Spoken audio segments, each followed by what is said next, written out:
Welcome to ABN Digital Exclusives.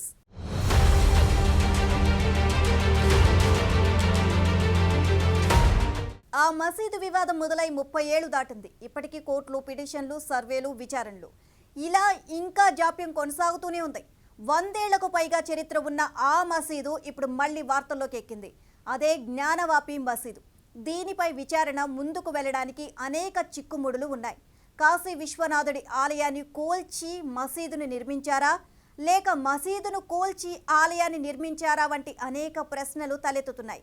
ఇప్పుడు ఈ జ్ఞానవాపి మసీదు వివాదం మరో అయోధ్య వివాదంగా మారుతోంది. 1834 అప్పటి బ్రిటిష్ అధికారి జేమ్స్ ప్రిన్సెప్ జ్ఞానవాపి మసీదును సందర్శించినప్పుడు ఓ చిత్రాన్ని గీశాడు.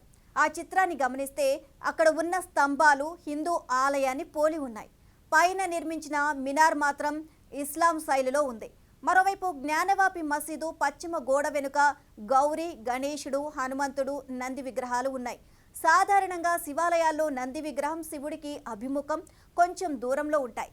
కానీ ఇక్కడ నంది విగ్రహం మాత్రం గర్భగుడి వైపు కాకుండా మసీదు వైపు చూస్తున్నట్లు ఉంటుంది.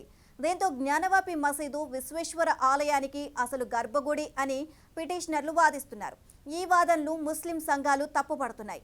చారిత్రక ఆధారాలు లేకుండా ఇలాంటి వాదనలను పరిగణలోకి తీసుకోవద్దు అని ముస్లిం సంఘాలు వాదిస్తున్నాయి.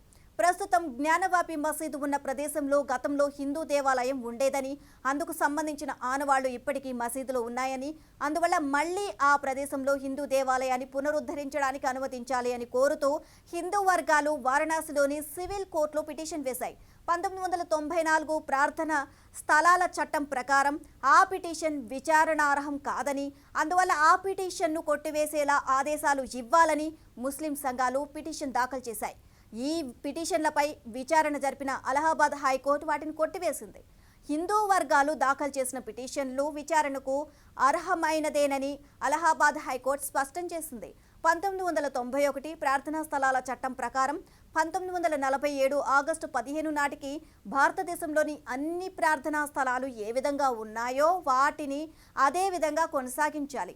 అయితే 1991 నాటి ప్రార్థనా స్థలాల చట్టం ఈ కేసుకు వర్తించదు అని పేర్కొంది. జ్ఞానవాపి మసీదును 17వ శతాబ్దంలో నిర్మించడానికి ముందు అక్కడ హిందూ ఆలయం ఉండేదా లేదా అనే విషయాన్ని నిర్ధారించేందుకు ఏఎస్ఐ ఈ శాస్త్రీయ సర్వేను నిర్వహించింది. శాస్త్రీయ సర్వేకు వారణాసి జిల్లా కోర్టు అనుమతించడం, జిల్లా కోర్టు తీర్పును అలహాబాద్ హైకోర్టు సమర్థించడంతో హైకోర్టు తీర్పును జ్ఞానవాపి కమిటీ సుప్రీంకోర్టులో సవాల్ చేసింది. సుప్రీంకోర్టు సైతం హైకోర్టు ఆదేశాలపై స్టే ఇచ్చేందుకు నిరాకరించింది. దీంతో శాస్త్రీయ సర్వే ప్రారంభానికి ఆటంకాలు తొలగిపోయాయి. తాజాగా జ్ఞానవాపి మసీదుపై శాస్త్రీయ సర్వే నివేదికను సీల్డ్ కవర్లో భారత పురావస్తు శాఖ వారణాసి జిల్లా కోర్టుకు సమర్పించింది. చరిత్ర ప్రకారం 169లో ఔరంగజేబ్ మొఘల్ సింహాసనం సొంతం చేసుకున్న తర్వాత ఈ ఆలయాన్ని కూల్చివేశారు. అప్పుడే విశ్వనాథుడి ఆలయం మీదే మసీదును నిర్మించారు అని చెబుతారు. ఆలయం పైన సేనలు దండెత్తడానికి వచ్చినప్పుడు ఆలయ పూజారి జ్యోతిర్లింగంతో పాటు ఆలయంలో ఉన్న బావిలో దూకేశారు అని, ఇప్పుడు బావిలో ఉన్న శివలింగం అదే అన్న వాదనలు వినిపిస్తున్నాయి. అప్పట్లో ఔరంగజేబు పూర్తిగా కాశీ విశ్వనాథుడి ఆలయాన్ని కూల్చివేయకుండా సగం కూల్చి దాని మీద మసీదు నిర్మించారు అన్న మరో వాదన వినిపిస్తోంది. అందుకు కారణం మసీదు గోడలపై శిల్పకళ ఉండటంతో పాటు రాతి శిలాతోరణాలు కనిపిస్తాయి. అయితే ఇప్పుడు పురావస్తు శాఖ ఇచ్చిన సీల్డ్ కవర్ రిపోర్ట్లో ఏముందో త్వరలోనే తేలనుంది. ఇది వాళ్ళ ABN digital exclusive. Keep watching ABN.